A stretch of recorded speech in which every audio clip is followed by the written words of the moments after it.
Ambrosia Salad, the food of the gods. But up until about 2 weeks ago, I thought this was horrible. I'd had it once when I was a kid back in the 1970s, and it wasn't tasty at all. But I think I figured out what the problem was. And today, I'm going to solve a bicentennial problem with a solution that we all will enjoy. So join me today for Ambrosia. Well, let's see where this recipe went wrong. And I went all the way back to 1867. But before we get to 1867, let's go over what we're going to put in this for today. And you see here, I'll tell you this Ambrosia salad, which I'm going to call it a dessert from now on. But it has, we have a cup of mandarin oranges there, which is about 3 oranges, a cup of blueberries, a quarter cup of lemons, which is about 3 lemons, 2 bananas, a half cup of coconut, which this is a key ingredient, and marshmallows, a cup of marshmallows, and then a pound of strawberries. And these are really tasty strawberries. And I'm also going to be making a key ingredient in just a second. But we're missing an important ingredient, and that is the pineapple. And no doubt that is in the larder. So let's get that going. Okay. Now it's really stuck. Hey! Now, no response. It's not even wrapped. I guess they're running out of money. Okay, pineapple. This is a key ingredient for Ambrosia salad or dessert, whichever one you prefer. And so, if I get this string off of here, we'll start. Well, anyhow, what I'm going to do is I'm going to chop up this, and then we're going to mix this together. But we've got to find out, where did this recipe go wrong? And when I tasted this around 1974, how did it just go from being all this good stuff to being blech? And so we're going to figure that out because I've done a little investigating. But first, I've got to chop up this pineapple. So let me get this cleared off to the side, and we're going to get this pineapple chopped. Okay, to get this pineapple chopped, we just have to take the top off.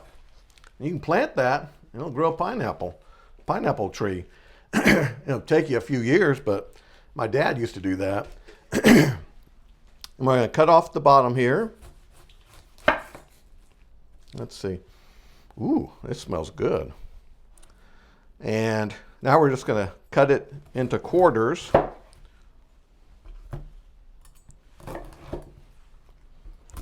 It's going to be fine. Uh-oh, don't run away.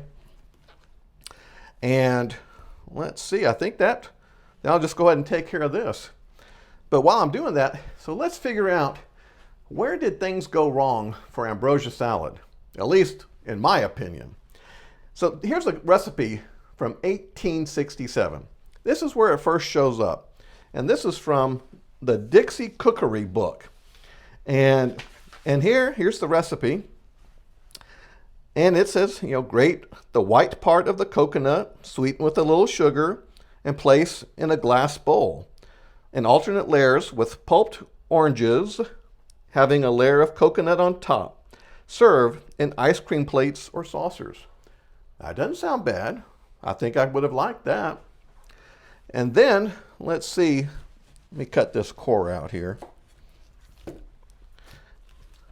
Then we go on to the 1920s. This is where I identify the problem. This 1920s ad, I think, is where the wheels come off the cart. And this is for campfire marshmallows. Take a look at this ad. Really nice looking ad.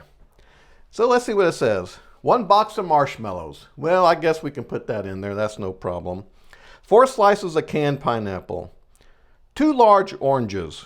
3/4 cup of walnuts, a little salt, lettuce, and then salad dressing. This is where things went wrong. People started to look at that and think, oh, salad dressing. Well, we can put in whatever we want then. We'll put in mayonnaise. That looks like, a whipped topping. And we can put in sour cream. That looks like it. But no, let's stick with whipped toppings. And so I think this is where the wheels started to come off the cart, as far as I'm concerned, with ambrosia. Ambrosia is supposed to be the food of the gods, and it didn't. It became the food of mayonnaise, or whatever you want to call it. It is not appealing. So let's go on to the 1960s. Now, I know what you're saying. Isn't this supposed to be your bicentennial episode? It is. Be patient. We will get there. But we have to go through the history of this to figure out where things went wrong. So we get to 1976. I take it back. We get to 1961, Betty Crocker cookbook. Here, take a look at this recipe here. Ambrosia fruit salad. 1 can mandarin oranges. Okay, no problem. 1 can pineapple chunks. No problem. 1 cup flake coconut. Maybe too much coconut for me. 1 cup commercial sour cream and half cup of whipping cream. There's it. Betty put sour cream first instead of the whipped topping. That's what I got probably in 1974. I got sour cream or mayonnaise. And I never wanted to taste this stuff again. Whenever I see an ad for it, it's like, ugh, who wants that much mayonnaise in anything? I didn't even realize that you could have it with a whipped topping until, as I said before, a couple of weeks ago. So, oh, Betty, lots of great recipes. But if she just didn't put that sour cream first, I think the world would be a different place. Okay, maybe I exaggerate with that. But that is where I think it continued on. And then a little bit later, we get on with Cool Whip. And Cool Whip comes out in 1966. And that brings back ambrosia salad, and people start mixing it with that. But once again, with a Cool Whip, there's not a whole lot of dairy in it. Okay, let's put it this way. There's none. Maybe there's a little now, but back then it didn't. But in the 1950s, you had another one called Dream Whip. And Dream Whip was a powdered form for a whipped topping. And so I don't know why people had an aversion from using cream, but I guess they were trying to find a shortcut. And as we well know, not all shortcuts work out very well, especially for little boys in 1974. So, on with this. Yes, I'm passionate about this ambrosia salad now because we're going to make it delicious. Hey, I've got my 1 cup of cream, 3 tablespoons of sugar, and 1 teaspoon of vanilla. And I think you know the drill on this one. So I'm going to mix this all together so we'll have this nice fresh topping. Pardon this interruption. We want to remind you to like and subscribe. It makes a difference. We now return you to your regularly scheduled program. I think that's got it. Our whipped topping. And that took maybe 2 minutes to do that. So I don't know why we need a shortcut for that. Hey, now we're going to mix everything together. So let me get my ingredients back up here. Oh, and I still need to chop up the bananas. No, I really say banana, but sometimes it's fun to say banana. So I need to chop these up, and we're pretty much there to make the best ambrosia ever. Now it's time to mix everything together here. And let's see, I do feel a bit of a draft. Oh, I never closed the larder. There we go. So let's just mix everything together. We have our pineapple, strawberries. Save those for myself. The blueberries. The oranges. Mandarin oranges. Half cup of coconut. Now some of those recipes said for a full cup, but I don't know if it needs really that. And it says for 2 bananas to go in here. And so that's what I put in. You probably could get by with 1. And our lemon juice. One good thing about using this whipped topping is that if your bananas start to turn, whipped topping covers it so you don't see the brown.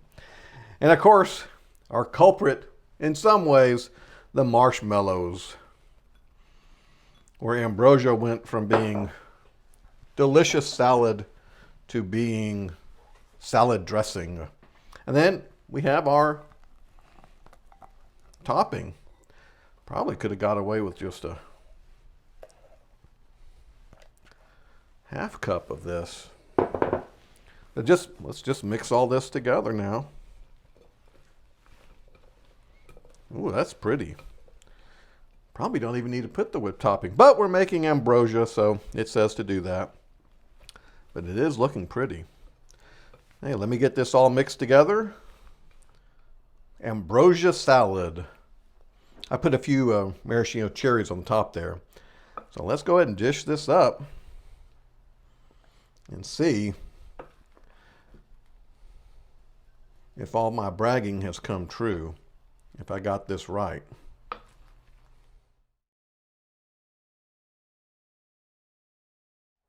So how did we get to the bicentennial in 1976?